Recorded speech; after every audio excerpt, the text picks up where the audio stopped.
نحمده ونصلي ونسلم على رسول الكريم اما بعد فاعوذ باللہ من الشیطان الرجیم بسم اللہ الرحمن الرحیم۔ ناظرین گرامی، آج اس موضوع پر گفتگو کرنی ہے کہ کیا قرآن پاک میں میلاد النبی کرنا جائز ہے یا نہیں ہے، یعنی قرآن سے یہ ثابت کریں کہ حضور کی آمد پر خوشی منانا کیسا ہے۔ ناظرین، آئیے قرآن مجید میں اللہ پاک نے ارشاد فرمایا، قل بفضل اللہ وبرحمتہ فبذلک فلیفرحوا هو خیر مما یجمعون۔ اللہ پاک نے فرمایا، اے حبیب علیہ السلام، آپ ارشاد فرمائیے کہ جب تم پر اللہ کا فضل ہو جائے، اللہ کی رحمت ہو جائے تو فلیفرحوا، تم اس کی خوشی مناؤ۔ سب سے پہلے تو یہ سمجھنا ہے کہ فضل کیا ہے اور پھر رحمت کیا ہے۔ ناظرین، قرآن مجید میں اگر آپ عرق ریزی سے مطالعہ فرمائیں تو قرآن کے ایک اور مقام پہ وَلَوْلَا فَضْلُ اللَّهِ عَلَيْكُمْ وَرَحْمَتُهُ، اگر تم پر اللہ کا فضل اور اس کی رحمت نہ ہوتی لَكُنْتُمْ الْخَاسِرِينَ، تو تم خسارے میں پڑ جاتے، نقصان میں پڑ جاتے۔ اب تمام مفسرین کرام بالاجماع اس بات پر اتفاق کرتے ہیں کہ فضل سے مراد بھی ذات مصطفیٰ صلی اللہ تعالی علیہ وآلہ وسلم ہے، رحمت سے مراد بھی ذات مصطفیٰ صلی اللہ علیہ وسلم ہے۔ گویا قرآن میں اللہ یوں کہہ رہا ہے، لوگوں اگر میرے مصطفیٰ کی جلوہ گری تم میں نہ ہوتی تو یہ بات یاد رکھنا، تم لوگ خسارے میں پڑتے، تم لوگ نقصان میں آ جاتے۔ میرے مصطفیٰ صلی اللہ علیہ وسلم کی ذات والا صفات کی برکت سے اللہ نے تمہیں خسارے سے بچا لیا ہے، تمہیں گھاٹے سے بچا لیا ہے۔ لہٰذا اللہ کے نبی صلی اللہ علیہ وسلم فضل بھی ہوئے اور رحمت بھی ہوئے۔ اور قرآن یہ کہتا ہے جب تم پر فضل بھی ہو جائے، رحمت بھی ہو جائے۔ اسی آیت سے بفضل اللہ وبرحمتہ، اس آیت سے بھی جمیع مفسرین کرام یہ تحریر فرماتے ہیں کہ یہاں فضل سے مراد بھی حضور کی ذات ہے اور رحمت سے مراد بھی حضور کی ذات ہے۔ اور قرآن کے ایک اور مقام پہ حضور کو رحمت باقاعدہ بیان کیا گیا ہے، وما ارسلناک الا رحمۃ للعالمین، اے حبیب علیہ السلام، ہم نے تو آپ کو صرف رحمت للعالمین بنا کے بھیجا ہے، عالمین کے لیے آپ کو رحمت بنا کے بھیجا ہے۔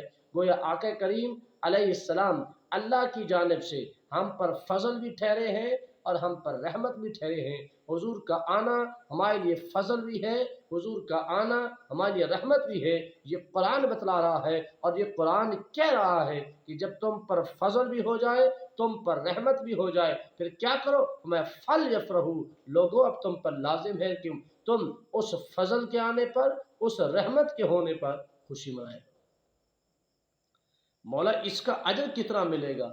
ما ہوا خیر مما یجمعون، جو تم مال و دولت جمع کرتے ہو، جو تم مال و زر اکٹھا کرتے ہو، جو تم اپنے لیے مال و زر جمع کر رہے ہو، اپنے ازواج و اولاد کے لیے جمع کر رہے ہو، یہ تمام مال جمع کرنا اور پھر اسے اپنے پاس رکھنا، فرمایا یہ تمام کا مال جمع کرنا اس سے بہتر ہے کہ تم اللہ کے نبی کی آمد پر خوشی منائے کرو۔ اس مال کو خرچ کر کے حضور کی آمد پر خوشی مناؤ، میں ہوا خیر مما یجمعون، یہ مال جمع کرنے سے بہتر ہے کہ آمد مصطفیٰ پر مال خرچ کیا کرو۔ اور قرآن کے ایک اور مقام پہ اللہ فرماتا ہے کہ کس قدر خوشی مناؤ، حضور کی آمد پر کس انداز میں خوشی مناؤ اور کس نہج پر خوشی مناؤ۔ ہم کون ہوتے ہیں کہ حضور کی آمد کی خوشی کا طریقہ ایجاد کرنے والے، طریقہ اختیار کرنے والے؟ ہم کون ہوتے ہیں جو حضور کی آمد کو اپنی طرف سے بیان کرنے والے لوگوں؟ قرآن یہ کہہ رہا ہے وَأَمَّا بِنِعْمَةِ رَبِّكَ فَحَدِّثْ۔ اس پر اگر تفصیل بیان کی جائے تو بہت سارا وقت درکار ہے، مگر اختصاراً یہ بات عرض کروں، اللہ نے فرمایا لوگوں جب تم پر نعمت ہو جائے، تمہارے رب کی طرف سے تم پر نعمت ہو تو کیا کرو؟ فحدث، تم اس کا چرچا کرو۔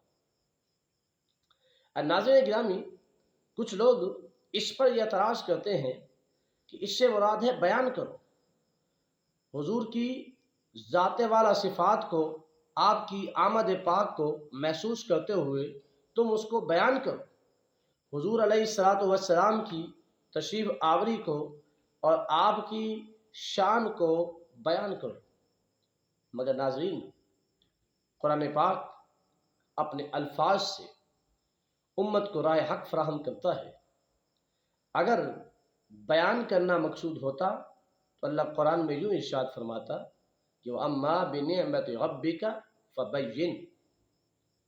لوگوں، جب تم پر رب کی نعمت ہو جائے، اللہ کا انعام ہو جائے، تو بیٹھے نہ رہو، اس انعام کو بتاؤ، اس کو بیان کرو۔ مگر اللہ نے ایسا نہیں فرمایا۔ ارشاد فرمایا کہ جب تم پر رب کی نعمت ہو جائے تو اس کی خوشی مناؤ، اس کا چرچا کرو۔ کیا اب چرچے اور بیان میں فرق ہے؟ جی، چرچے اور بیان میں فرق ہے۔ بیان صرف روح سے کیا جا سکتا ہے، انسان سے کیا جا سکتا ہے، انسان سے کلام کیا جا سکتا ہے۔ گویا بیان سمجھنے والے کے لیے کیا جا سکتا ہے، جس کو یہ سمجھایا جائے۔ انسانی مجلسوں میں بیان کیا جا سکتا ہے۔ مگر چرچا کیا ہے؟ چرچا یہ ہے کہ کوئی آئے تو اسے بتانا نہ پڑے یہاں کس لیے ہو رہا ہے۔ یہ اہتمام، یہ انضمام، یہ انصراف، یہ اتنا انتظام، یہ کیوں ہو رہا ہے؟ میں بتانا نہ پڑے، لوگ دیکھ کر یہ بتائیں کہ آج یہاں اہتمام یہ بتلا رہا ہے کہ لوگوں پر خوشی وارد ہے۔ جسے کہ دنیا کی مثال دے، اگر ایک شخص کا گزر ہوا ہے اور وہ دیکھتا ہے راستے میں گزرتے ہوئے کہ کسی گھر میں لائٹنگ لگی ہوئی ہے، گھر سجا ہوا ہے، بڑا خوبصورت چمک دمک ہے، تو آپ سمجھتے ہیں اس بندے کے ذہن میں یہ خیال آئے گا کہ اتنا سجاوٹ ہے، معلوم ہوتا ہے کہ اس گھر میں خوشی آئی۔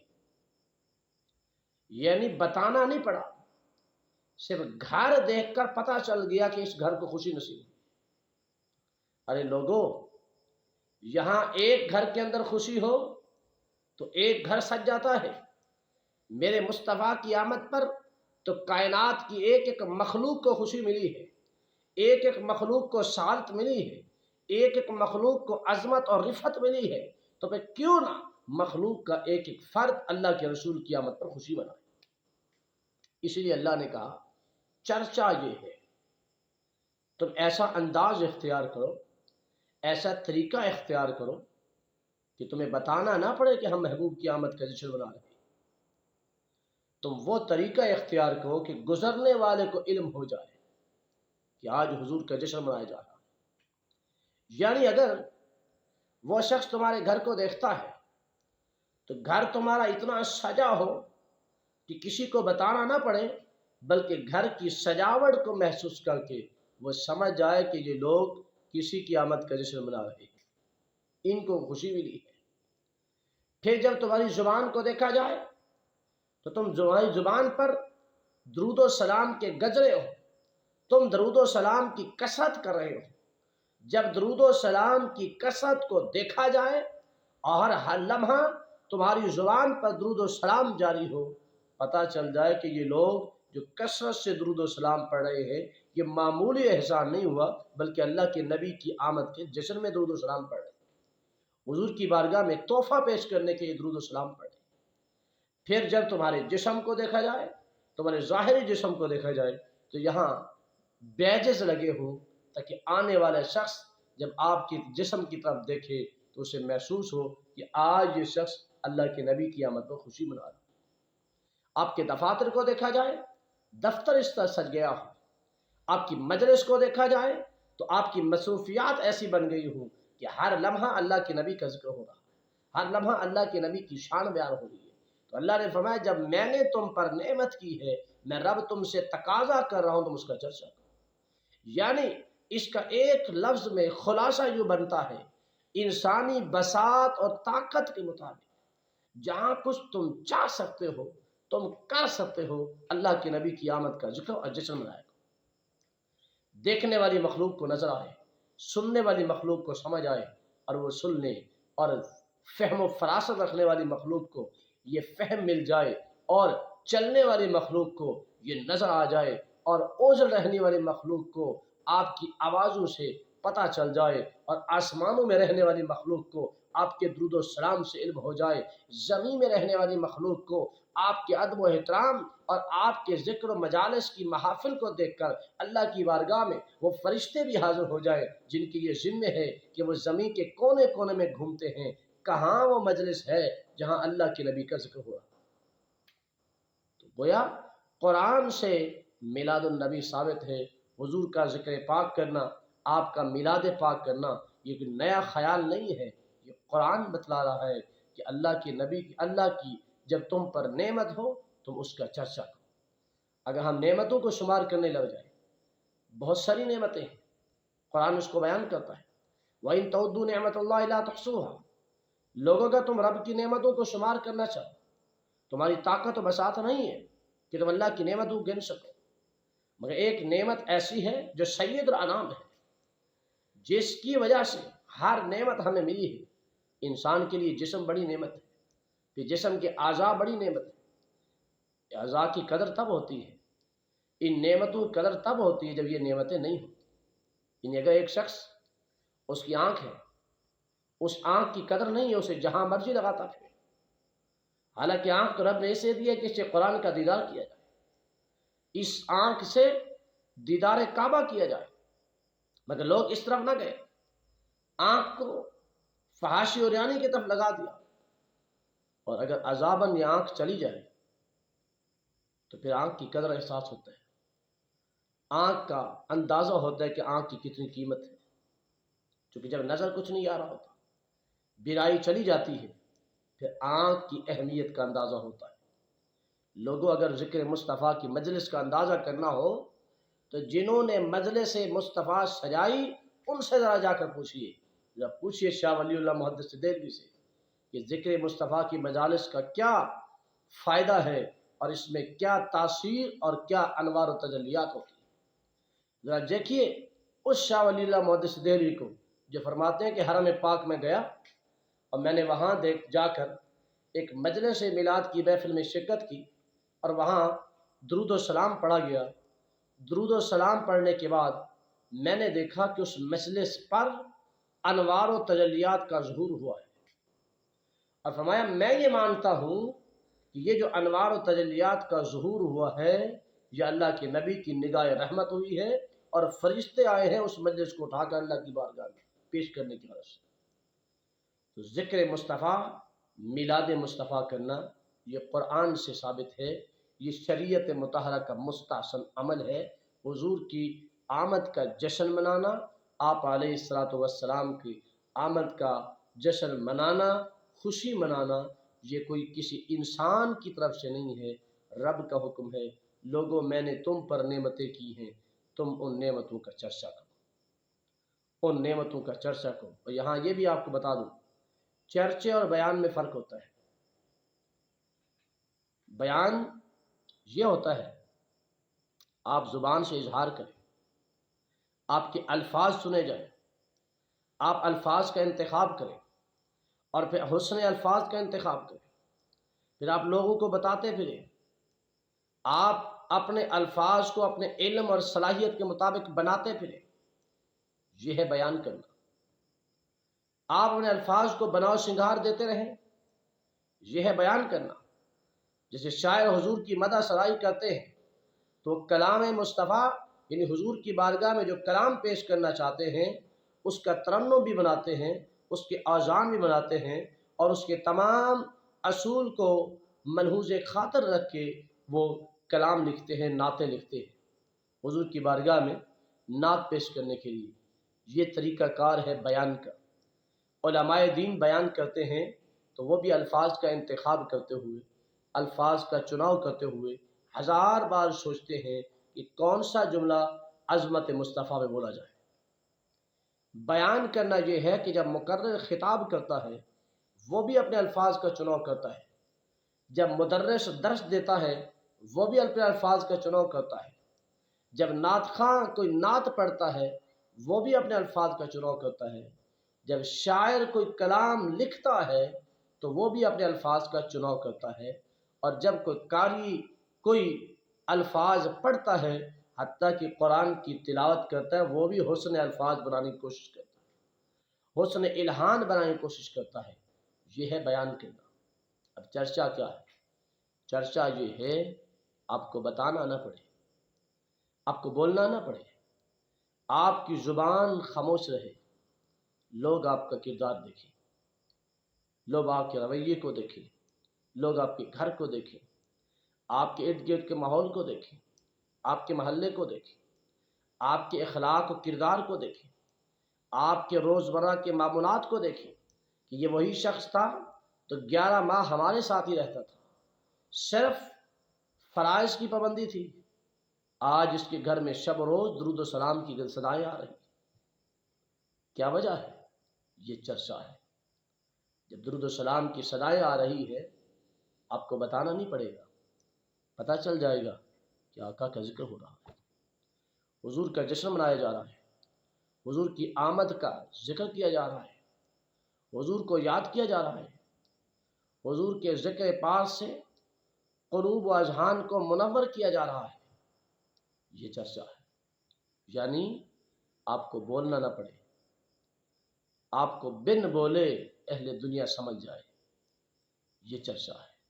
تو قرآن بیان کرنے کی بات نہیں کر رہا، اور یہاں یہ بھی بات کر دوں، باری تعالیٰ بیان کرنا کیوں نہیں فرمایا؟ یہ بیان فرما دیتا کہ رب کی نعمت ہو جائے تو اس کو بیان کرو، چرچا کیوں فرمایا؟ اور بڑی اہم بات بتانے لگا ہوں میں، لوگوں، میرا مصطفیٰ اتنا عظیم المرتبت ہے، اتنا عظیم ہے، تمہاری اوقات کیا ہے کہ اس کی عظمت بیان کر سکو؟ تمہاری حیثیت کیا ہے کہ میرے مصطفیٰ کی عظمت بیان کرو؟ چونکہ جس مصطفیٰ کی عظمت میں نے بیان کی ہے، تم کس طرح بیان کر سکتے؟ جس مصطفیٰ کی عظمت میں نے پورا قرآن نازل کیا ہے، تمہیں سمجھ ابھی تک بھی نہیں آیا کہ میرا مصطفیٰ مسجد نبوی میں ہو تو قرآن نہیں بھیجتا، مصطفیٰ حجرہ عائشہ میں ہو قرآن نہیں بھیجتا ہوں، آقا کریم علیہ الصلوۃ والسلام میدان بدر میں ہو قرآن نہیں بھیجتا ہوں، فرمایا میدان احد میں ہوں میرے آقا تو قرآن نہیں بھیجتا ہوں، فرمایا میدان خندق کے اندر قرآن نہیں بھیجتا ہوں۔ یہ میرے مصطفیٰ کی عظمت ہے، تمہاری کیا حیثیت کہ تم اس کی عظمت بیان کر سکو؟ تمہاری یہ حیثیت نہیں۔ فرمایا تم تو بس یہی کر سکتے ہو، ان کی آمد کا جشن چرچا کرو، ان کے آنے پر چرچا کرو، بس تمہارے چرچے سے دنیا کو معلوم ہو جائے گا کہ لوگ حضور کی آمد کا جشن منا رہے ہیں۔ اور یہ پھر چرچا ہے کیوں؟ اس لیے کہ چرچے سے اظہار ہوتا ہے۔ مولا چرچا کرا کیوں رہا ہے؟ خالق کائنات ہم سے چرچا کیوں کرا رہا ہے؟ میں اس لیے دیکھنا چاہتا ہوں، میں معلوم کرنا چاہتا ہوں، مولا تو عالم ازل ہے، تو علم رکھنے والا ہے، میں لوگوں کے سامنے ظاہر کرنا چاہتا ہوں کہ جو میرے مصطفیٰ کی آمد پر چرچا کرے گا وہ میرے مصطفیٰ کا ہو جائے گا، اور جو چرچے پر اعتراض کرے گا میرے مصطفیٰ سے دور ہو جائے گا۔ اور جب چرچے پر اعتراض کرے گا، جب مصطفیٰ سے دور ہوگا، وہ رب سے دور ہو جائے گا، اور جب وہ رب سے دور ہو جائے گا، میں دنیا میں بھلے بڑے احسان کرتا رہے، بھلے بڑی عبادتیں کرتا رہے، مگر چونکہ وہ چرچے میں شامل نہیں ہوا، لہذا اس کی عبادت رہے گا۔ تو خلاصہ کلام یہ ہے، سمجھانا یہ ہے، اگر کسی کے ذہن میں یہ خیال پیدا ہو رہا ہو، کسی کو یہ وسوسہ پیدا ہو رہا ہو، یہ توہم پیدا ہو رہا ہو کہ یہ میلاد تو قرآن میں ہے نہیں، ارے بھئی قرآن پڑھا کب ہے تم نے؟ قرآن سمجھا کب ہے تم نے؟ قرآن سیکھا کب ہے تم نے؟ اس سے بڑھ کر دلیل اور تمہیں کیا چاہیے؟ سیدنا قتادہ رضی اللہ تعالیٰ بیان کرتے ہیں کہ آقا کریم علیہ السلام سے میں نے پوچھا، حضور آپ ہر سوموار کو روزہ رکھتے ہیں، اور صحیح مسلم اس کو بیان کیا، ہر سوموار کو آپ روزہ رکھتے ہیں، وجہ کیا ہے؟ حضور فرمانے لگے میں اس لیے روزہ رکھتا ہوں کہ اس سوموار کو میرا میلاد ہوا ہے۔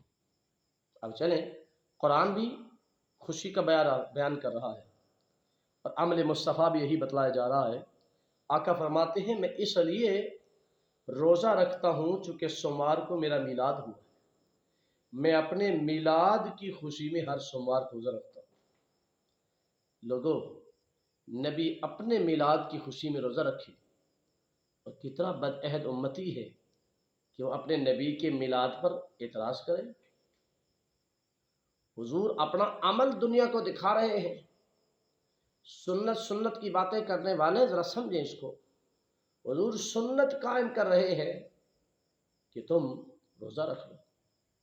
پھر سوال پیدا ہوتا ہے حضور نے روزہ کیوں رکھا ہر سوموار کو؟ کوئی اور عمل فرما دیتے. تو اس کا جواب یہ ہے کیونکہ حضور کا ہر عمل آپ عمل سے پہلے دیکھتے تھے میرا غریب امتی کہاں جائے.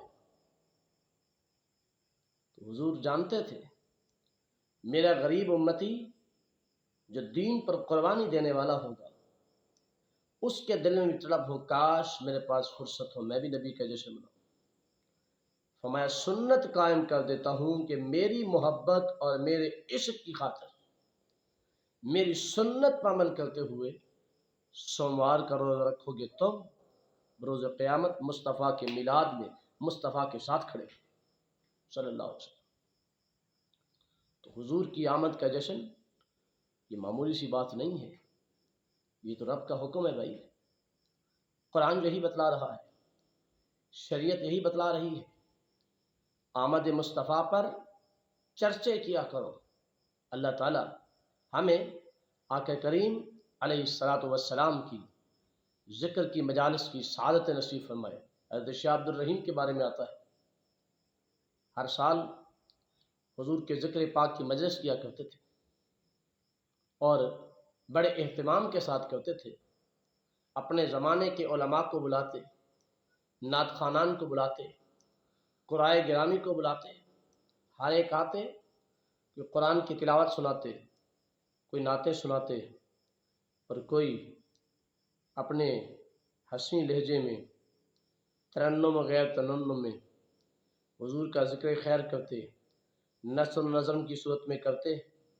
حضور کا ذکر پاک ہوتا, آپ کا عظمت والا, رفت والا, شانو والا اور مرتبے اور مقام والا میلاد بیان ہوتا. مگر ایک سال ایسا بھی ہوا قید سالی پڑ گئی, گھر میں فاقے آ گئے, فرصت نہ رہی کہ اس پیمانے پر حضور کا ذکر کیا جائے جس پیمانے پر ہر سال کا معمول ہوتا تھا. حضور کا ذکر پاک ہر سال کا معمول ہوتا تھا. اب کیا کیا جائے؟ تو شاہ عبد الرحیم نے کہا میرے آقا ظاہر کو نہیں دیکھتے, وہ تو باطن کو دیکھتے. تو کیا کیا؟ اسی طرح علماء کو بلایا, اسی طرح نعت خوانوں کو بلایا, اسی طرح تمام قراء کو بلایا اور بلا کر ذکر مصطفیٰ کی مجلس سجائی. اور ذکر مصطفیٰ کی مجلس سجا کر حضور کا ذکر پاک کیا گیا. اسی دھوم دھام کے ساتھ آقا کی عظمت کو بیان کیا گیا, آپ کی شان رفت کو بیان کیا گیا, آپ کے مقام اور عظمت کو بیان کیا گیا, آپ کی آمد کے جشن کو دھوم دھام سے منایا گیا. اور جب لنگر کی باری آئی تو آپ نے چھولے تقسیم فرما دی. میں دیکھتا ہوں رات کو خواب میں کیا منظر دیکھتا ہوں. قربان جائیے عظمت مصطفیٰ پر. حضور اپنے امتیوں پر نگاہ رحمت فرماتے ہیں, یہ جو امتی ہے جو نبی سے بھٹک گیا ہے, حضور کی نگاہ کرم ہر لمحہ اپنے امتی پر ہوتی ہے. فرماتے دیکھتا کیا ہوں, حضور کی بارگاہ میں میرے چھولے پڑے ہیں اور حضور ان کو تناول فرما رہے ہیں. تو بارگاہ مصطفیٰ میں خلوص کام آتا ہے, اخلاص کام آتا ہے. اگر شاہ عبد الرحیم ایک چھولے بانٹ کر یہ عشق مصطفیٰ میں